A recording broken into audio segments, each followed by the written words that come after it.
Great. So just a quick update on the things that we have been busy with in the first quarter. We have been organizing part of the spring. You know that the World Bank spring meetings are happening this week, and in for that spring meeting, we are going to be presenting a part of the COP30 declaration that we have been also drafting jointly with members of the group that we will also be sharing with you in a bit. Apart from that, we have drafted a roadmap to COP30 earlier this year, which we are trying to follow, and different things that we want to influence, different processes that are ongoing. And places where we would like to plug in messages on social protection and climate. In these processes, we have been developing those joint messages as well. You must have also received some emails from us with the NDC notes that we have published now. One note was the NDC brief for social protection ministries on how to go about integrating social protection into the NDC process, which is ongoing currently. And also at the other side, we had another brief in joint partnership with the NDC partnership. We have also drafted the second NDC brief on which is targeted for ministries of environment or departments of climate change and why they should be considering social protection for climate change. So we have shared this via email before, but we are also happy to share these in the chat. Thanks, Yana, for already putting those in. Then the two other things quickly that we are hoping to engage with more this year is to align our work with the other ongoing global processes this year. Most notably, we are hoping to engage with the working group that you may know has been created under created by the USP 2030 Secretariat to feed into two of the key upcoming events that we have. You know that the first one is the 4th International Conference on Financing for Development, which is upcoming end of June. And then we also have the Second World Summit on Social Development this year, which is going to happen after 1995. So that's going to be quite key. And many of us from the working group and the advisory group have been engaged on drafting a joint statement on key messages on social protection for these two conferences that are upcoming. I think I can also put the link to the statement in the chat in a second, but this is also has some good concrete steps that we are hoping to incorporate and push as advocacy messages. And we will talk about it more in a few minutes. I think that is, we also have another, to the lead up to the WSSD this year, we would also be working on a blog together as part of a blog, 4-part blog series that will come up in the next months. So yes, lots of different things happening, and we will be sharing these in the chat, things that have been published and things that we will be engaging more with the wider working group. But most of the focus is for now has been on the COP30 declaration, which Yana will share and present. And we would also like to engage and think together on how we could bring together our respective networks to also disseminate the work that's happening in this group. So with that, I think just want to quickly check in if Yana or Matthew, if you wanted to add anything at this point.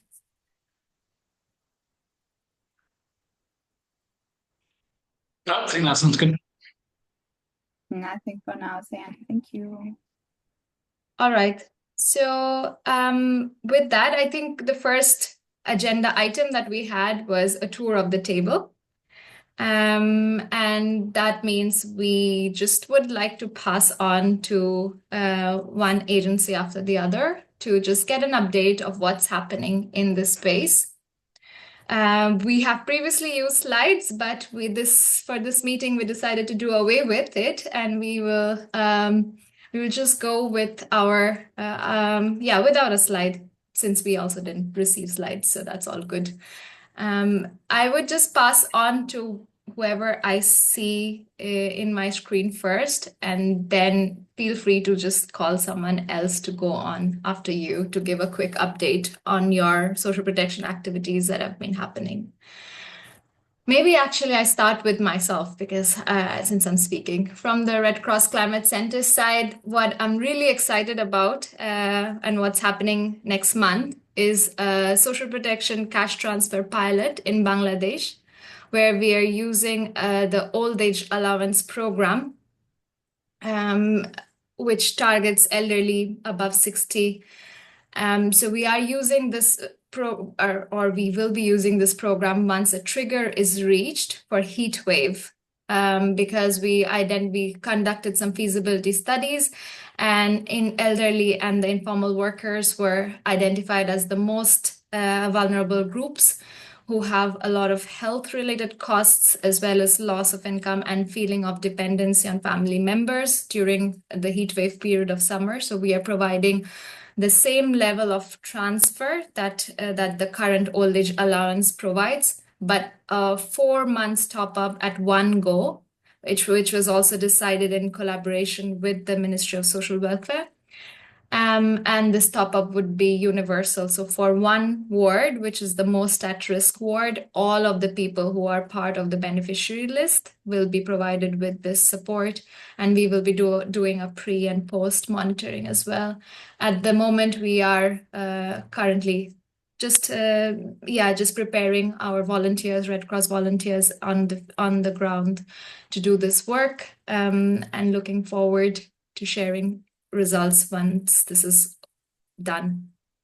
And maybe 2 more publications that are on the way is on Ethiopia PSNP, which is one of the most studied programs. So I don't know if this is at all of interest, but this was on compounding climate and conflict related risks and the role of social protection in these kind of contexts of compounding crisis, and what could social protection look like and where are its limits especially. So this is what a few of the there are 3 papers, academic peer-reviewed papers, which are upcoming this year. And also one approach that we are testing out is called the storyline approach, where we are looking into different scenarios. One scenario where summers are shorter with intense rainfalls, one with longer summers, no rainfalls, and extended droughts. So because there are different uncertain forecasts available for these regions, we are looking into different storylines and how social protection's role in all of these different storylines could look like. Yes, so that's all. I will, when these are ready, we will be sharing this. And happy to stop there if there is exactly. So this is part of the basic research with Institute of Development Studies with IDS that we have been collaborating with. And thanks, Anna. And I would actually just hand over to Anna then to take us away with what you have been doing. And then please feel free to pass on to whoever you see next. Hi, Shanti, thank you.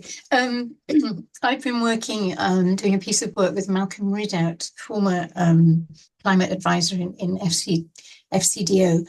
It's a piece of work commissioned by the FCDO from STAR to provide a briefing paper for the board developing the FRLD. And the objective of the briefing paper is to summarize the analysis and evidence from recent literature on social protection's role in addressing loss and damage. And looking at when social protection is an appropriate tool to take forward the loss and damage agenda. So that's something that Malcolm and I are working on at the moment, so putting together the evidence on that. And also recommending a set of recommendations for the incorporation of social protection into the operating model of the FRLD. And so to that end, we've been carrying out a series of key interviews, again, with many of the people on this call. So thank you very much for your time, as well as different actors involved in the board to try and put together this document.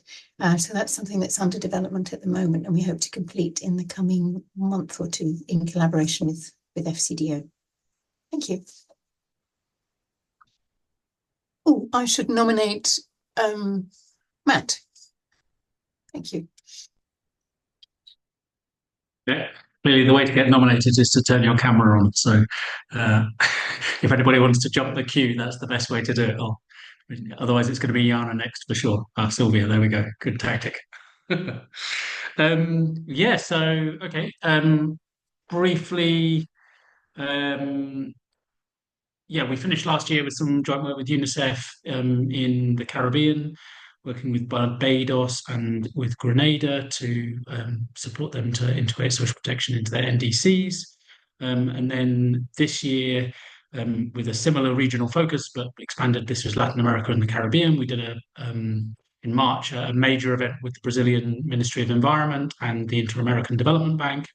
10 countries coming together around the agenda of climate change, environment, and rural livelihoods, and the role of social protection in contributing to that agenda, which was really good, really energizing. Lots of interesting stuff coming out of that.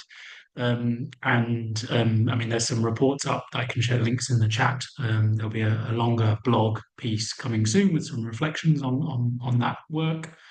In terms of forthcoming publications, there's this review of social protection within the portfolio of the Green Climate Fund that has been, I mean, I've been presenting findings for this for several months.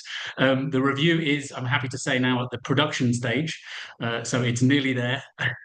So it's going to it focuses specifically on the GCF. We looked actually at the wider climate funds, but we're working with GCF together to present the findings on their portfolio, and then some ideas about how we can expand and scale up the role of social protection, or social protection within the portfolio of the fund going forward. So that should be weeks rather than months, hopefully, but let's see. Yeah, and then also something Anna didn't mention. So we're working with her on a scoping review on the role of social protection in relation to the limits of adaptation. So this is, I mean, there's some overlap, I guess, with the loss and damage work that you're doing as well.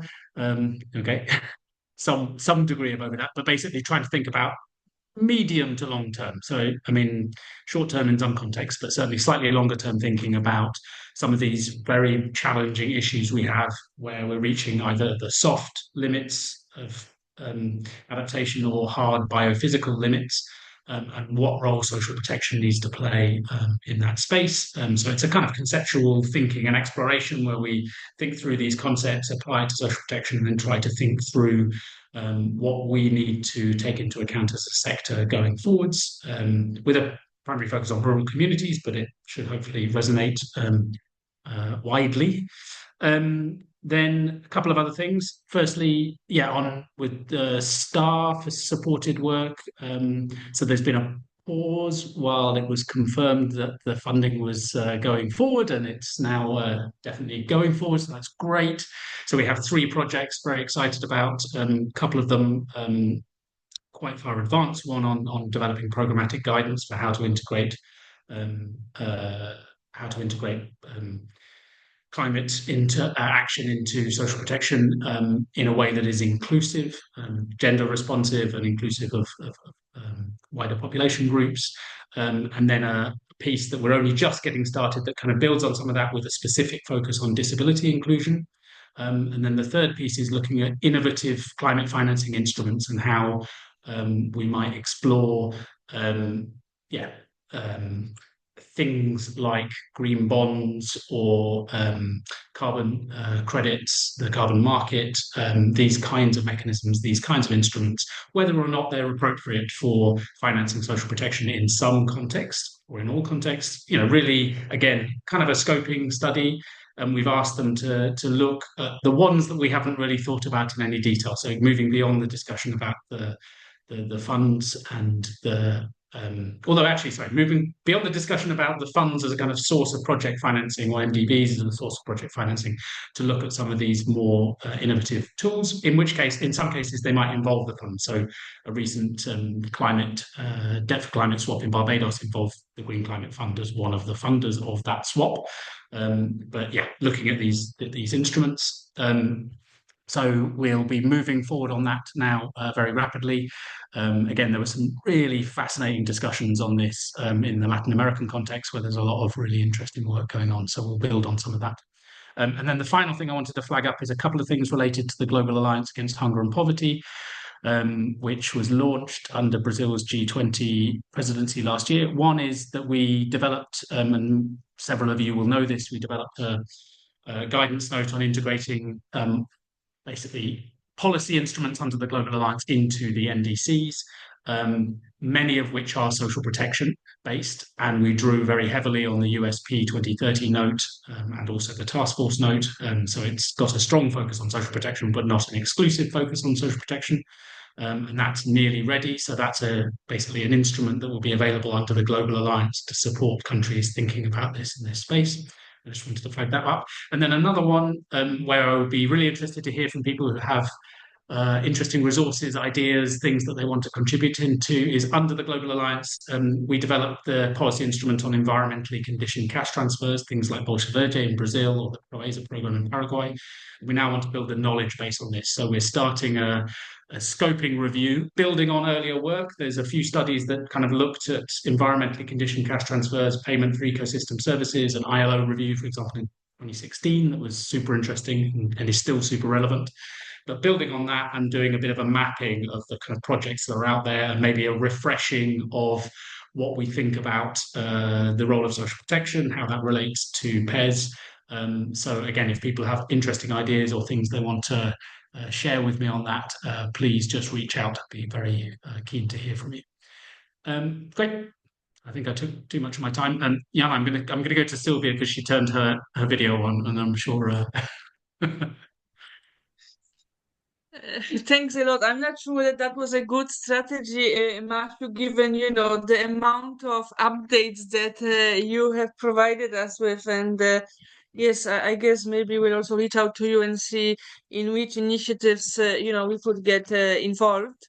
A short update from my side from HelpAge. Last year we have launched this synthesis report on adaptive and shock responsive social protection. Now we are following up with country level kind of research to advocacy studies. So we are looking at Bangladesh, Zimbabwe, and Mozambique. So data collection is ongoing. So we are hoping to have some exciting results. We do both quantitative and qualitative data collection and analysis. So that is going to come out, I don't know, maybe in 2-3 months. We are planning to make it into a publication as well. Speaking of publications, we also recently published a report on Kenya, barriers to social protection in selected counties in rural Kenya, but that also includes some aspects or other aspects of well-being. So it's not only social protection, but it's also a little bit more comprehensive study. So I also put a link here in the chat. We also published a policy brief on improving, increasing resilience in Bangladesh, inclusive climate action for older people in Bangladesh. I'll also put a link on to that brief in the chat. And we are also preparing for COP, of course. So we have a dedicated colleague who is a climate change and aging advisor, and I'll be also reaching out to him to try to coordinate some of his work, because he will be focusing on the preparations to COP. So I'm sorry, I'm not very well prepared. That's what comes to my mind, but we are very happy to, of course, get involved in any initiatives, and I'll post the links here in the chat. Thank you. Jana? Thanks, Sylvia. That was super interesting, and please do post the links. Really great also to hear that HelpAge is engaging with COP, and hopefully we can make those links later.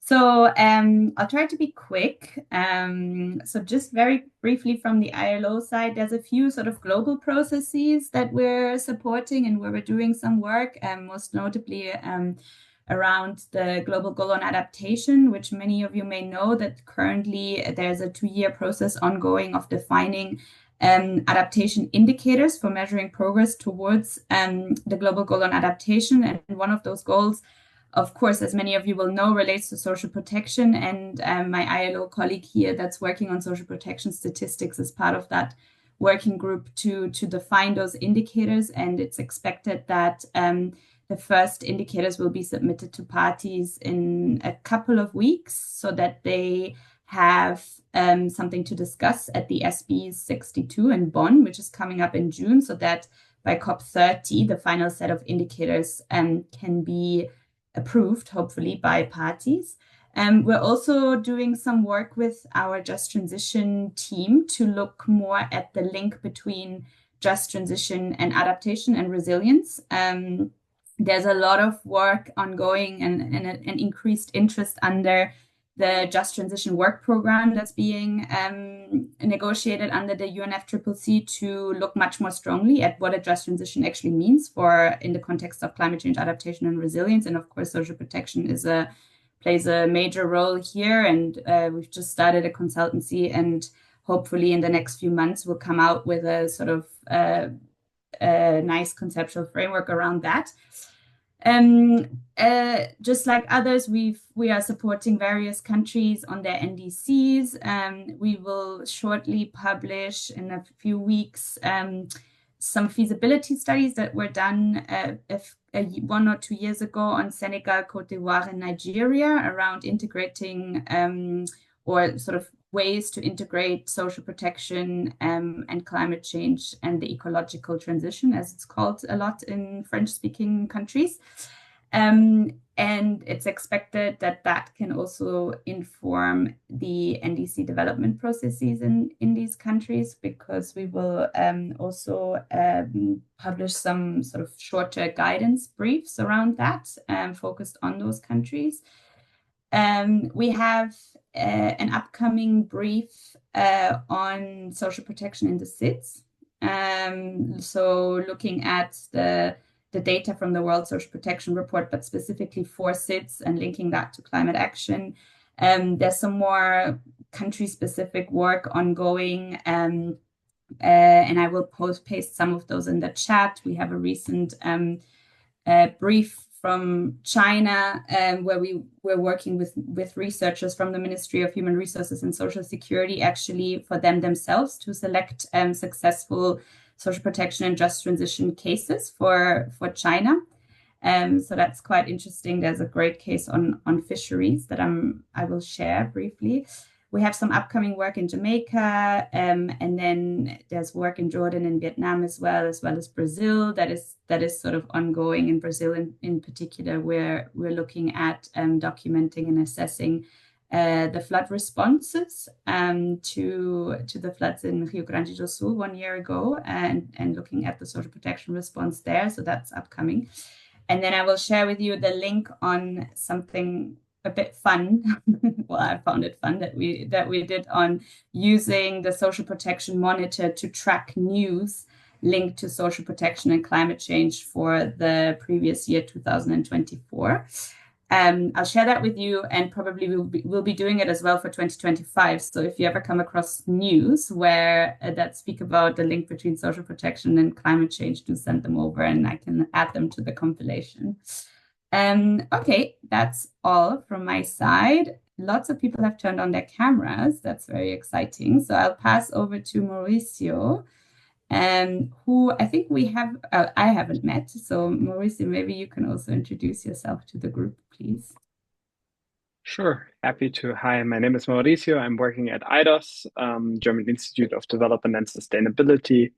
And I've been working a lot with Daniele Malerba, who I think is a very active member of the group, and I participated not so frequently in the working group meetings. Unfortunately, something always came up, but I wanted to quickly jump in and let you know about a workshop that IDOS is planning right now, with the title, How Does Social Protection Promote Climate Change Mitigation and Adaptation?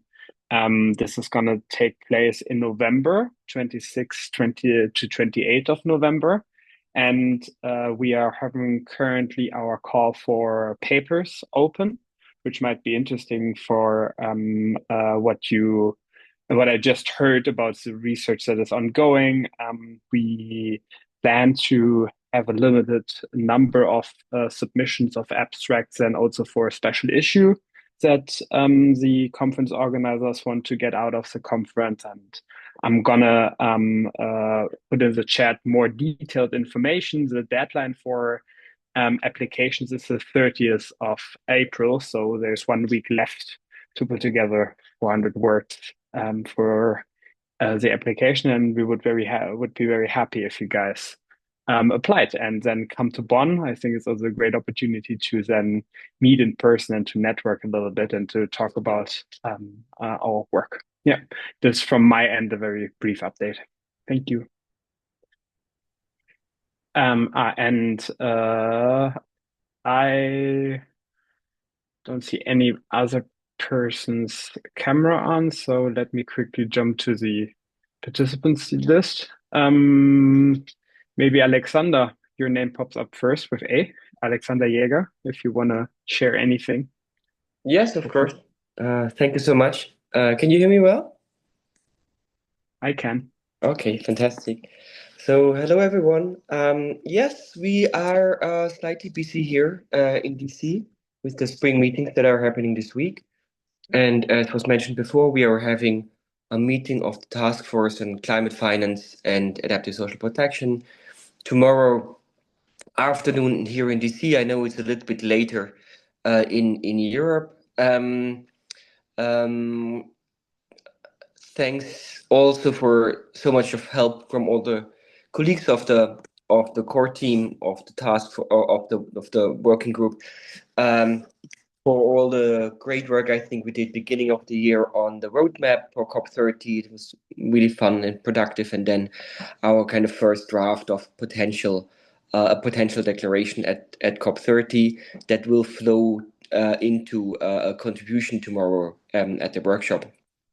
And presented by Ifat Sharif from the World Bank and Shara from ILO, but based on all the work in this group, and we'll clearly feature that.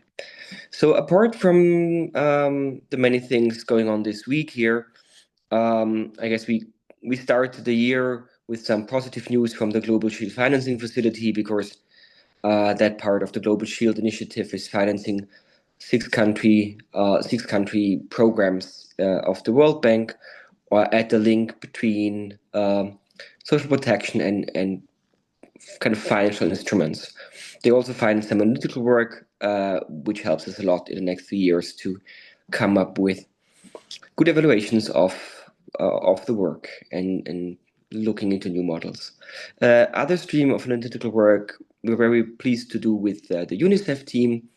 I think Nupur is in the call today, and we'll also meet together tomorrow. So that is some more analytics. We also do some analytics on NBS related work that we are wrapping up these days, and I hope we can publish that soon. So then, yeah, well, there's all the work on climate finance, which includes the four big UNFCCC funds plus now FRLD that we have been following up with closely. I guess some of you may have followed up on the meetings last week in Barbados, or was it the week before? Actually, the week before. So it looks pretty good for social protection to be included in the initial phase of the work program. But well, that's to be seen. NDCs, yeah, also here, great collaboration with everyone here. We have focused now a little bit on supporting countries in the Sahel a region under the Sahel Adaptive Social Protection Program, the SASPP. And yeah, thanks so much for GIZ for the support on the workshops. Other than that, we are doing some work on just transition, some more analytical work that we are hopefully wrapping up until mid of the year. We focus on COP30, of course, a lot together with the Brazil government. Building on the great work that FAO is also doing. We are in touch with the Social Development Ministry, and now recently UNHCR reached out to us on migration related topics. Maybe last thing, what was really interesting first part of the year was some discussions on JEF9. So some of you may know that currently we are in the 8th funding cycle of the JEF, and now next year then the next funding cycle will start, and we were asked to join the task force for the kind of strategic technical background paper for this funding round, and we managed to place social protection prominently there. Currently, they're writing up the strategy document, for which we're also in touch. And let's see how much of opportunities there will be for the whole sector under JEF9 going forward. I'll stop here. Thanks. Handing over to Sayanti. You go ahead. Yes, thanks, Alex. This is lovely to hear, and it's always the case that we have so much updates to give. So thanks for everyone who has switched on their cameras. We will just prioritize you all, and maybe just keep your updates very short and sweet, and remaining updates in the chat, because we would really like to get to the agenda item of COP30 and what the plans are, because we would like to engage with you all on that. So over to you, Christina, and then we will continue with Nopur and Isabel. Sure, thank you. And I'll really try to keep it super short. It'll be easy because Alex already mentioned two of my points. So the great news is for tomorrow's meeting at the spring meetings, that'll be hosted by our BMZ departmental heads on the climate and the social protection side. We now have at least 3, potentially 4 of the big climate funds confirmed. Anna, you'll also be pleased to know that the FRLD will be there, and also the CEO of the CIFs, the Climate Investment Funds. And so we're also really hoping to use that to involve the funds more in this agenda, and also bringing the multilateral development banks on board.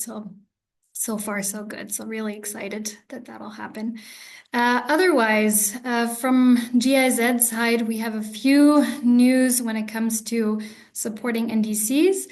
So on the one hand, this morning we had a very good webinar with the NDC partnership jointly with Matt from FAO, and also Jana was there, with quite a few country representatives listening in.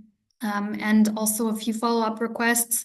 Alex, maybe for you, there's quite a bit of interest from the UNFCCC regional office for West and Central Africa to have a regional follow-up regarding NDC support, how to integrate social protection in basically countries, NDCs in the region. So maybe that's something we can work on together.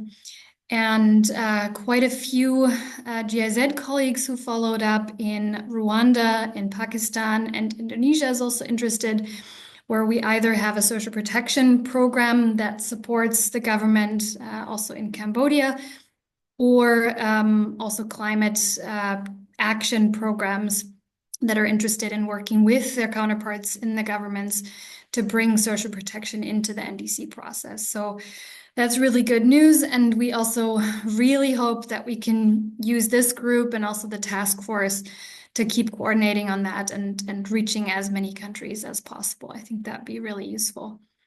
And then also just on the climate funds, that's the second kind of work stream under our task force. We've now started interviews with the consultant of the different climate funds to support a joint publication on social protection, to give guidance both within the climate funds, but then also to country representatives for project proposals, and really showing what's actually already eligible for climate financing in different countries right now, and how funds can support that agenda even more in different countries. So we really hope that that'll give it a bit of a boost also towards the end of this year. That's it from my side. I hope I kept it short enough. I see Isabel there, if you want to continue with updates. Thank you all. Fantastic updates. Really useful to hear from you all. I'm Isabel with Give Directly. So just a few high-level points. So on loss and damage, very much sort of complementary to what Anna McFord mentioned. I'm really sorry about the background noise. I'm outside the registration for the spring meeting. So we work together as Give Directly with CALP, so Celine and others on the call, to develop a submission for the board on the use of cash transfer. So whether that's through social protection or, where necessary, through parallel systems, but building on government systems, of course. where based on experience that we've had of doing that in Malawi. And in fact, we actually have a small amount of funding left under a kind of learning grant in Malawi, which we're sort of pondering what to do with in terms of trying to integrate thinking on cash transfers, and including within social protection, within the Malawian government's loss and damage plans. And I'm sure there's an NBC link there as well. So if anybody has bright ideas on how we could most impactfully use that money in the next few months, please do reach out to me. Perhaps, Celine, just while I'm talking, if you could share the link to the submission we made to the board in the chat, that would be great. So yeah, I'm at the World Bank Spring meeting this week, and to give directly, our main focus is on basically sharing learning from what we're calling our model of cash-based graduation, which is large cash transfers, which we use for poverty alleviation, but also climate resilience, and trying to kind of position that as a highly cost-effective approach within the wider social protection and graduation space. We have a number of meetings relating to that. And as I mentioned in the chat, if there's any scope for us to be able to join the meeting on adaptive social protection and climate tomorrow, that would be very welcome. Maybe finally, our big focus for this year, and this is very much linked to what Matthew was mentioning on environmentally conditioned cash transfers, is on the case for cash for conservation, for calling it. We believe there's a strong case for unconditional cash as a driver of conservation outcomes, and to kind of challenge, in fact, some of the more conditional models. We have a couple of projects that we're implementing this year along those lines, one in Liberia and one which we're hoping to start imminently in DRC, which would include a randomized control trial between an unconditional model and a conditional model, i.e. PES. I'm co-chairing with an organization called Equal Right, a cash for conservation working group. I'll share the DOR for that in the chat shortly, and would really welcome participation from members of this group. And then there's sort of two events that we're planning over the next few months on that theme. One is a side event that we're applying for at the FFD4 conference, really trying to look at different models for climate finance for unconditional cash conservation. And then in Nairobi on the 11th of June, we're hosting a full-day workshop kind of to come up with a cash for conservation pilot in Kenya. So if anybody's interested in any or all of those, please let me know. That's it for now. And if anybody wants to connect in DC this week, please reach out. I'll hand over to Nupur. Yes, Nupur, please go ahead. And then over back to Yana and the other updates. Thanks already to Isabel for putting your update in the chat. Sorry for that, but Nupur, go ahead. Thank you. When you said, Shant, in the beginning to give updates, I had just 1 point. I thought we'll only have 1 point each. And then I saw everybody with long list, and I quickly started writing down whatever I could, and then I heard you again say, no, let's cap it at 1 or 2, which was good. And then I had 2 points, and then out of those, Alex took away both of them. So there was nothing left for me, but I still have 1. And so let me just tell you about that, which many of you may already know. There is a paper that we've been working with another working group of USP 2030, which is on social protection and climate finance. It's about how social protection can support climate action and climate justice by leveraging climate finance. This paper is almost kind of what happened. My screen just went blank. Okay. Yeah, so that paper is almost on its final stages and will be shared. That's about it from me. That's just 1 point. And then there's, at some stage, whenever needed, I'm happy to talk about a project that's called Aspect on adaptive social protection evidence on outcomes for children. This is a 5-year program looking at multiple, pieces of evidence generation within that. But for now, I'm not going to go into the detail. Reach out to me in case you want more information. Thank you. Sorry, Nupur, I didn't want to interrupt you there, but I thought, okay, I'll move us along and go straight to the next point. this did take a little bit longer than planned, but I think it's really, really helpful, and it's so great to see actually how active everybody is in this space. And as always, I've also already identified so many points for connections and collaborations. So I think it's definitely worth spending time on this. But I'll just want to make sure that we still have time for this specific update, because we think it's quite important to be sharing this with you all. I mean, several people have already mentioned it, but I just wanted to briefly also take the group through the work that we've been doing as part of the smaller advisory group of this working group. I mean, as many of you may know, I think we've explained this at different points in time, but just to recap again, there is a smaller group of us, which we call the advisory group, that's been formed since the beginning of this working group, that we meet very, very regularly. And we have started this work around the plans for COP30. As many of you know, we have, with this working group on social protection and climate change, coordinated over the years around different COP engagements. So probably since 2020, we have been doing joint events and try to make sure that whatever we're doing is coordinated. And we really felt that COP30 now would be a good opportunity to really step up this coordinated effort and really try and leverage this group and this great network that we have created to elevate the awareness around the social dimension of climate change and promote the value of social protection systems for climate action and just transition. Of course, I think as this group shows, there's been really a growing awareness and momentum around this topic. And we felt that especially because of the Brazilian presidency, who is a leader in this intersection around social protection and climate change and a proponent of universal social protection in general, this would be a really good opportunity. And, it's sort of like we sort of thought, if not now, and if not with this COP, when would we have another opportunity to really elevate this? So after some brainstorming around this issue, we sort of settled on this proposal around promoting a declaration on social protection and climate change.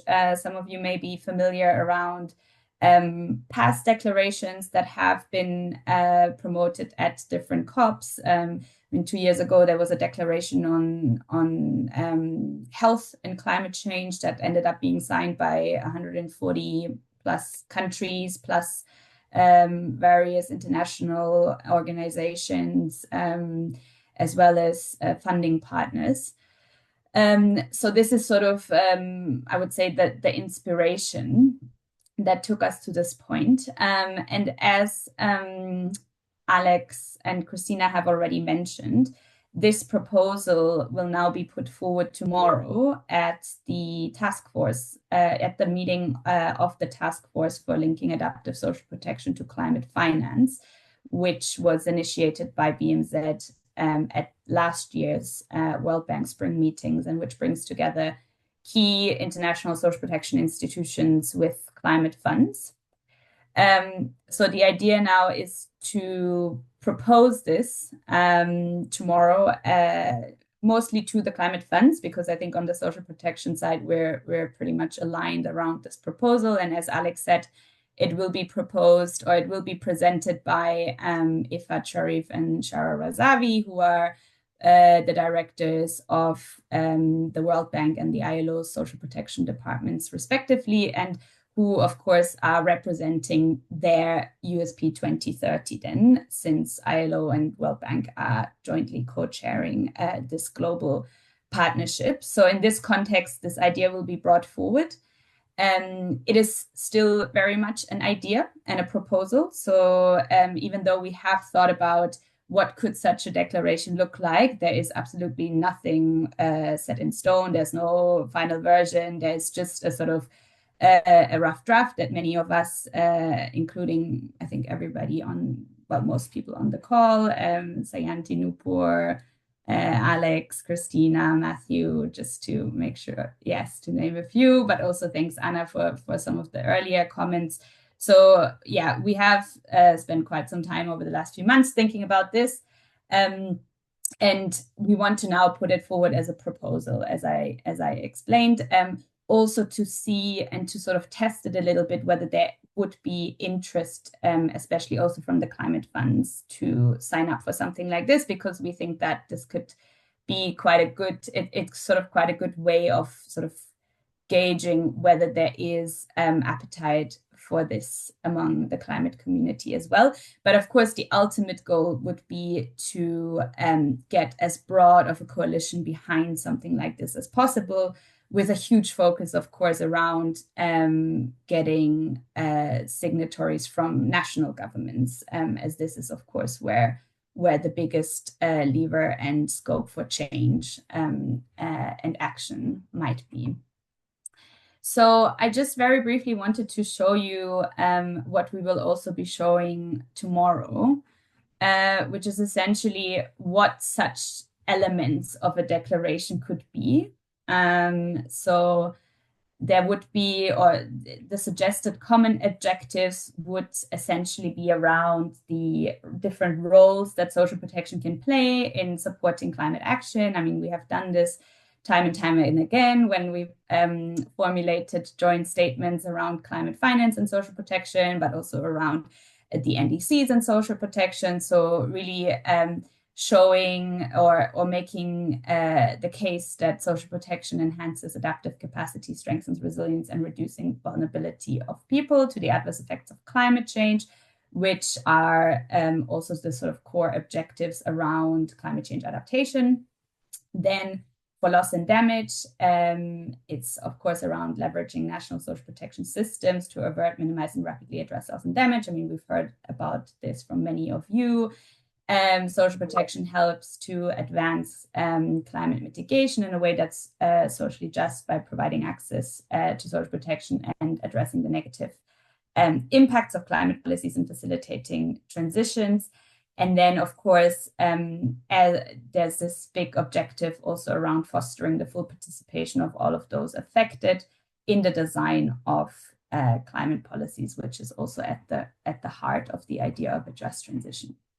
So this is sort of like, would be the sort of, heart piece of all of it. And then some suggested actions around achieving these objectives could be around encouraging the scaling up of investments, linking loss and damage funding arrangements, embedding social protection in national climate commitments and plans, scaling up support for existing global mechanisms that work to strengthen the integration of social protection and climate action, and promoting sharing of good practices. So it's all, as you see, still very high level.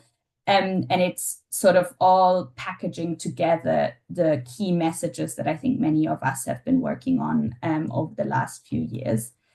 And then there could potentially be some sort of targets included in a potential declaration, such as around extending coverage, increasing efforts to mobilize climate finance, as well as integrating social protection and climate strategies such as NDCs and NAPs, which is of course also all work that we have collectively been doing over the last couple of years. So just in terms of next steps, as I mentioned, tomorrow there will be this presentation at the BMZ task force at the spring meetings to put this idea on the table, if you so will, for the first time. To gauge the interest from climate funds, but also from the wider task force. There's a bit of a political game here as well around identifying potential sponsors for such a declaration. I mean, in the past, at previous COPs, sponsors could be either the presidency, which puts together the action agenda, and which sometimes picks up such topics and then promotes these kinds of declarations. But also specific countries or groups of countries can also put forward different declarations and then try and sort of get broad support from other countries and agencies to support something like this. So this is a sort of a very sort of moving situation, and we have to see where we can sort of park this idea and where it can where it can sort of take off.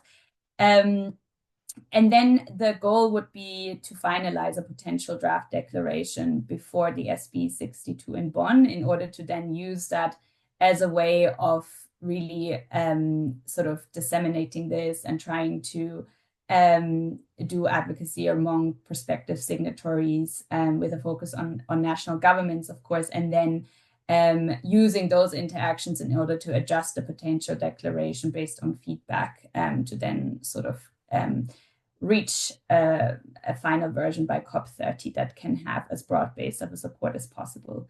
So we wanted to use the opportunity of this meeting to sort of introduce this idea to all of you, and really just to get some first feedback from everybody on this, ideas, strategies, questions, concerns. I mean, you know, all of this is relatively new to all of us as well. I mean, I don't think anyone has ever put together a declaration for a COP before, so we're learning as we go along.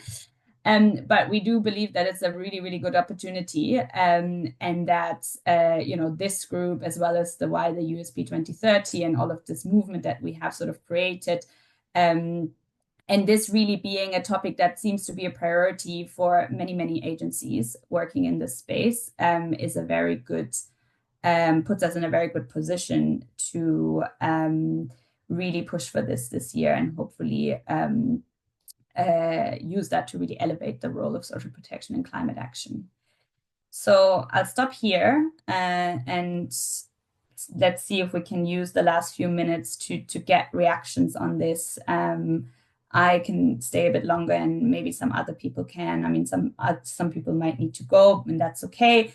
You feel free to also reach out via email if you have any comments or ideas or suggestions. And yeah, I'm happy to open the floor now to everybody.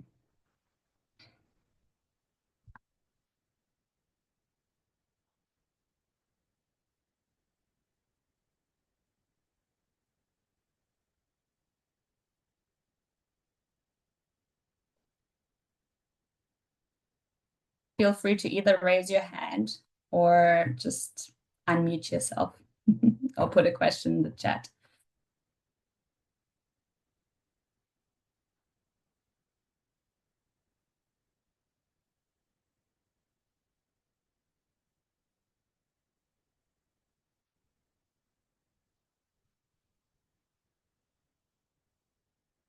I mean, we also, as we said in the email as well, if you are interested in reviewing or being part also on commenting on the potential declaration, please also feel free to reach out.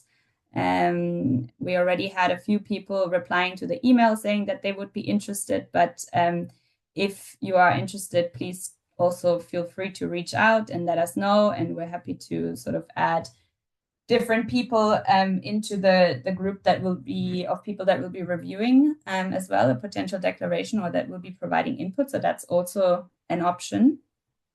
But yeah. Are there any other questions or comments? Can you confirm the timeline and process? Anna was the question.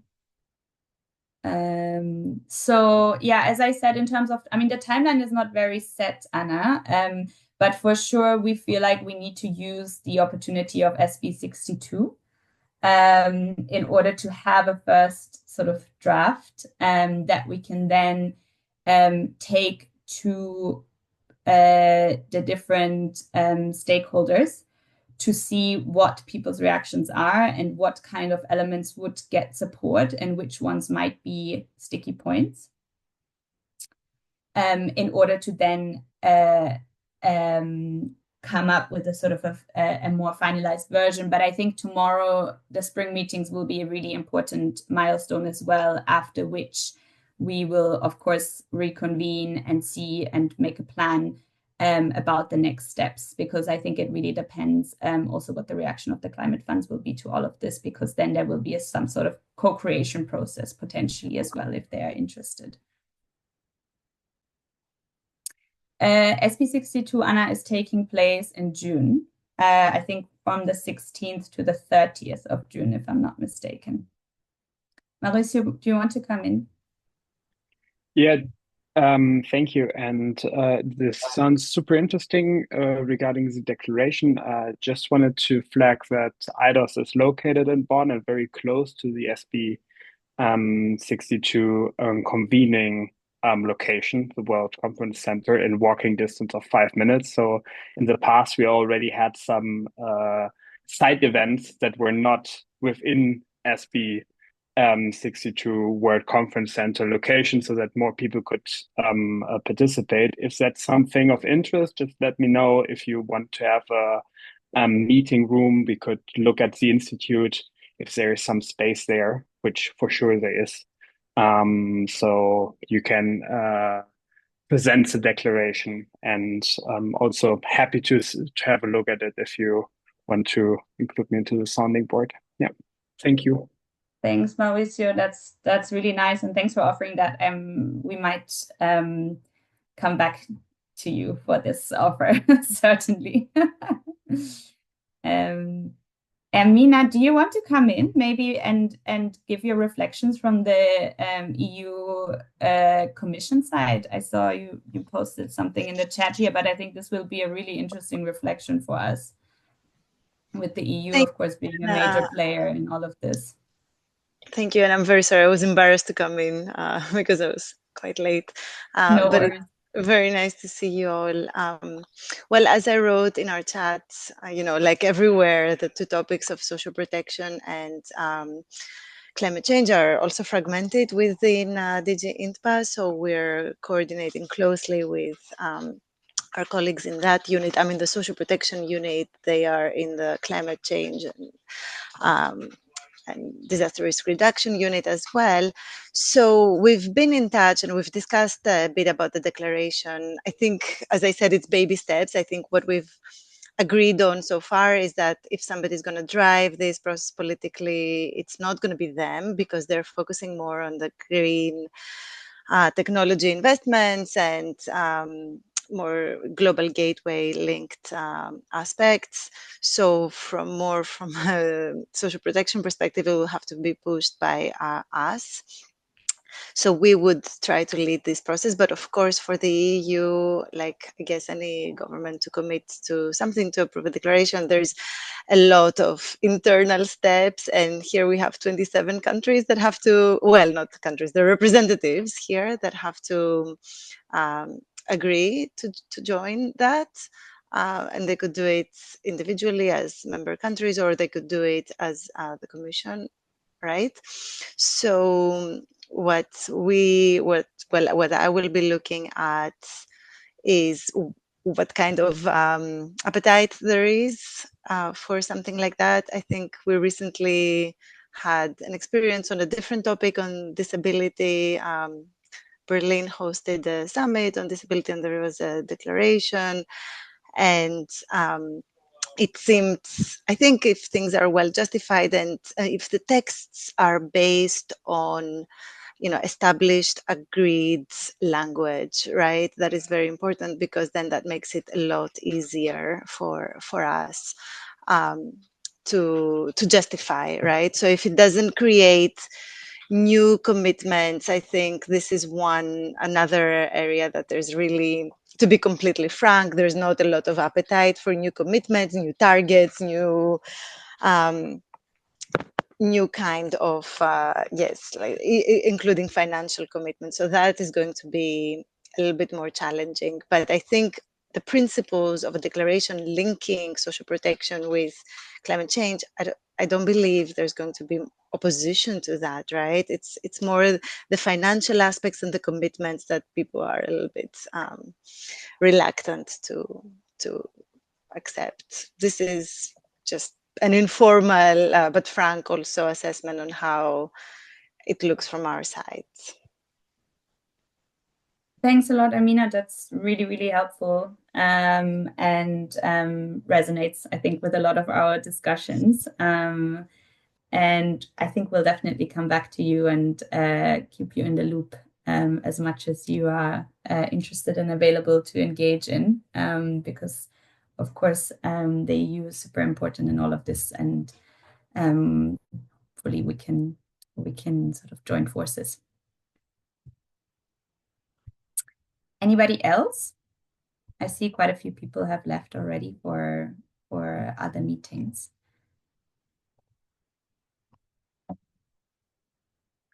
But otherwise, we will for sure keep you all posted and informed. As I said, always feel free to reach out. We've already got a bit of interest now from people. That's great. We will keep you all in the loop as we proceed with the next steps. Also after the meeting tomorrow. And hopefully we can really sort of leverage our joint community and all of our institutions to put a lot of support behind this. Sayanti, I'd hand back over to you, I think, I don't know if there's any last bits of housekeeping that we need to cover before we close the meeting. No, thanks, Yana. I think that's good. And I think we had a bit of reflection and ways of working to discuss. But if that's okay with you, Matthew, we would skip it for this time and come back to it another time when we have a 1.5 hour slot. But I would just give the word to Matthew maybe to close the session. And if you have anything, key words to say before, or just say goodbye. No, thanks everybody for, as ever, a super helpful, super productive meeting. It's great to see people and to hear about so much work that's going on. So I think the fact that squeezed our agenda a bit is no bad thing in a way. And thanks, Jana, for updating everybody on that work, the declaration. Let's see how we go from here. So no, I don't think I'd have anything more to add on that, other than to say, let's do this again fairly soon, because I think we have a lot to share, and it's we will be in touch after the spring meetings with updates on the declaration and on other things that came up today. And we'll also share all of the, I know you said this in the chat, Shanti, we'll share the chat so everybody can get all the links that we will be posting. Brilliant. Thanks a lot, everyone. I'll let you get back to your palm tree and sandy beach, Shanti. Yeah, thank you. Yes. Go on holidays. Yeah. Thanks, everyone. Have a good rest of the day and see you around. Bye. You too. Bye. Thanks for joining, everyone.